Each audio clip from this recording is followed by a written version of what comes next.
What's up mga ka-legit Kinds? Welcome back dito sa ating YouTube channel. Nako, nandito na naman nga po ako si Gandara, ang ka-legit Kinds po ninyo na maghahatid ng mga latest update and fresh happenings hinggil po sa TVJ and legit Kinds. And for tonight's video, ang mainit ka po nating pag-uusapan ay pumapatungkol po dito sa kalaban na kung saan totoo nga kaya na maalam na ang dalawa sa kanilang host. So, sasagutin po natin yan guys dahil meron po nagtatanong sa atin. At the same time, ay pag-uusapan din naman po natin ang tungkol dito sa Itbulaga po na titulo na kung saan lumipat at nasa TV5. Nako, good news yan. Kung may katotohanan nga ka-Ochi, kaya't atin pong lilinawin at pag-uusapan po ang tungkol sa usaping ito para hindi na rin po nalilito at naguguluhan po ang ilan ng mga ka-Ochi. But before that, na maraming salamat sa mga nandito ngayon, nakikinig po sa atin at nakatambay sa ating YouTube channel. And if you haven't subscribed yet to our YouTube channel, just click the subscribe button and notification bell para maging updated kayo sa mga new videos, reaction na videos po natin about sa TVJ and the noontime shows, the latest happenings. Samantala, shoutout naman tayo ngayon mga ka-OG, sa atin pong mga legit subscribers. So, narito po.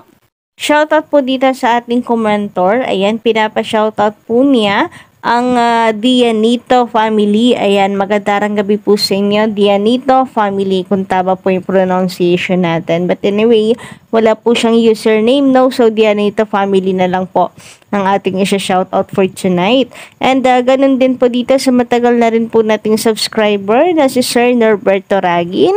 Magandang gabi sa iyo at pinapa-shoutout po pala niya ang kanyang anak na si Nico Charles Ragin na nasa UAE. Ayan, Nico Charles, magandang gabi sa iyo, shoutout. Ayan sa iyong butihing ama na si Sir Norberto. Shoutout din po dito kay Sir B-Boy Tugay. Ayan, maraming salamat din po Sir B-Boy sa araw-araw po ninyong pakikinig sa atin pong mga updates and sa lahat ng legit Kids. Samantala, dumako naman nga po tayo ngayon at pag-usapan ng may init po nating update patungkol po rito sa Itbulaga na kung saan ay totoo daw ba ang chismis na si Buboy at si Betong ay wala na sa Itbulaga po ng Tape Inc. Nako, kung totoo nga to, good news sana, Ayun nga po dito na sa kaya Sir Bernie Tunggab, wala na ba si Buboy Villar at Betong Sumaya? So, komento po niya yan ka-OG na sa Itbulaga po ng Tape. Nagtatanong siya kung talagang wala na itong si Buboy at si Betong Sumaya. So, sana nga, totoo. Sana nga, mangyari yan. Ako, praying. At saka ito si Betong, masisave pa po talaga ang career niya, Kasi mukhang ginawa niya lang, pumasok lang po talaga siya dyan para, para magkaroon po ng work, mga ka-OG. Pero kita naman po natin na hindi naman siya nagpaparinig sa TVJ, hindi naman siya manghang magbitaw po ng mga salita. Sabi pa dito ay totoo bang tinanggal na sa Fake Bulaga yung taong gasol na si Buboy Villar? Grabe naman po sa taong gasol. Pero mukhang busy kagaya po lamang ni Zombie nung nakaraan. Hindi po natin siya napanood ng ilang araw tapos nung dumating siya, kinabukasan wala, tapos ngayon nandyan na naman. Baka ganun lamang po ang nangyayari since una po sa lahat ay sila po ay nagbigay na po ng impormasyon na babalasahin ang kanilang mga host, mga ka-OG. Di natin alam ang dahilan, totoo bang mayroong magbabalik na ng trabaho sa showbiz, ganyan, o sadyang kinakapos na sila. Na sila, cost cutting, ka-OG. Samantala, pag-usapan naman po natin ang patungkol po dito sa titulo na Itbulaga. Alam naman po natin until now pinag-uusapan dahil wala pa pong klaro, wala pa naman po inilalabas kung sino talaga ang gagamit po ng titulong Itbulaga between the TVJ and ang Tape Tape Inc. At yung sagot po ng Marikina, kung mapapahinto ba nila ang Tape Inc. sa paggamit po ng Itbulaga ay wala pa rin. So lahat po tayo ay nakatenga at inaalam, naghaantay pa po ng kasagutan. Pero ayon nga po sa isang article or pahayagan ka-OG, dineclare na talaga na ang Itbulaga ay lumipat po sa TV5. Grabe nga yun.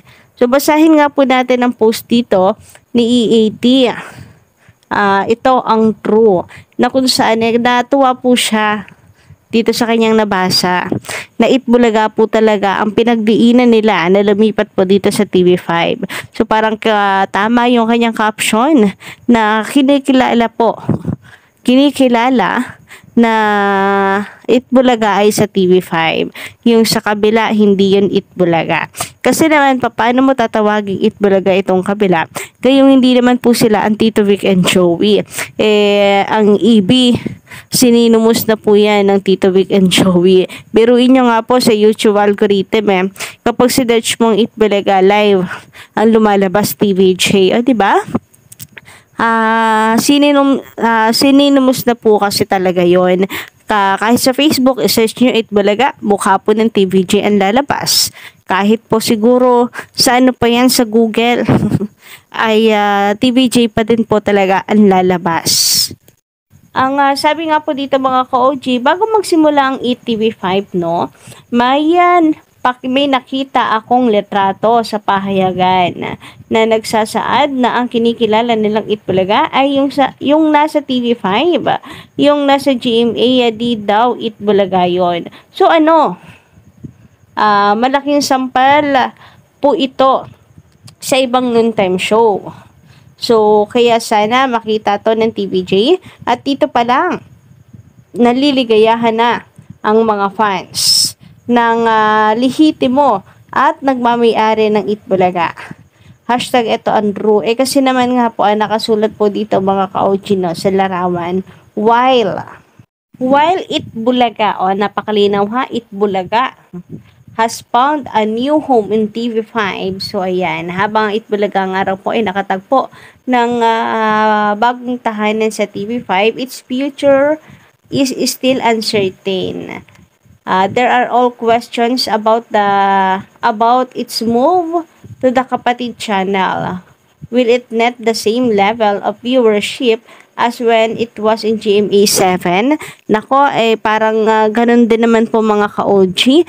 Number 1 pa din po naman ang EAT. So, ibig sabihin lang ay hindi po sila humina porque sila ay lumipat po dito sa TV5.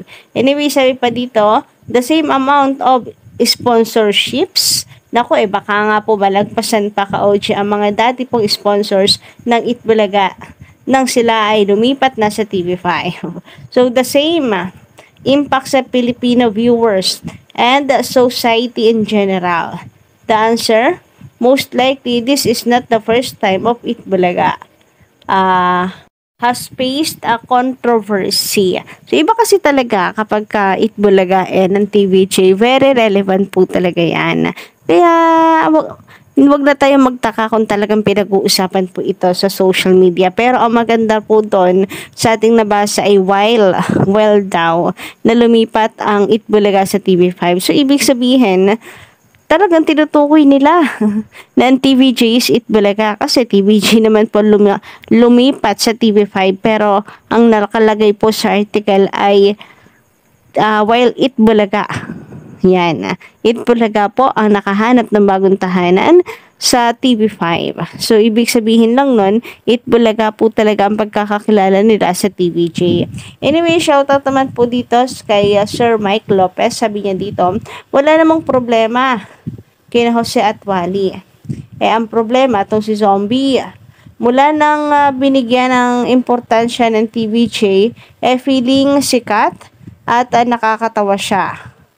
OA na sinisira na yung batuhan ng jokes nung dalawa pati yung sayaw ni Jose sinisira niya Paano pong nasisira? Kasi ang nakikita ko naman po nakikisabay at sinusubukan makibagay nitong si Zombie at makisama. But anyway, sa pagpapatuloy, sabi po niya dito, mentras pinagbibigyan siya nila Jose Wally.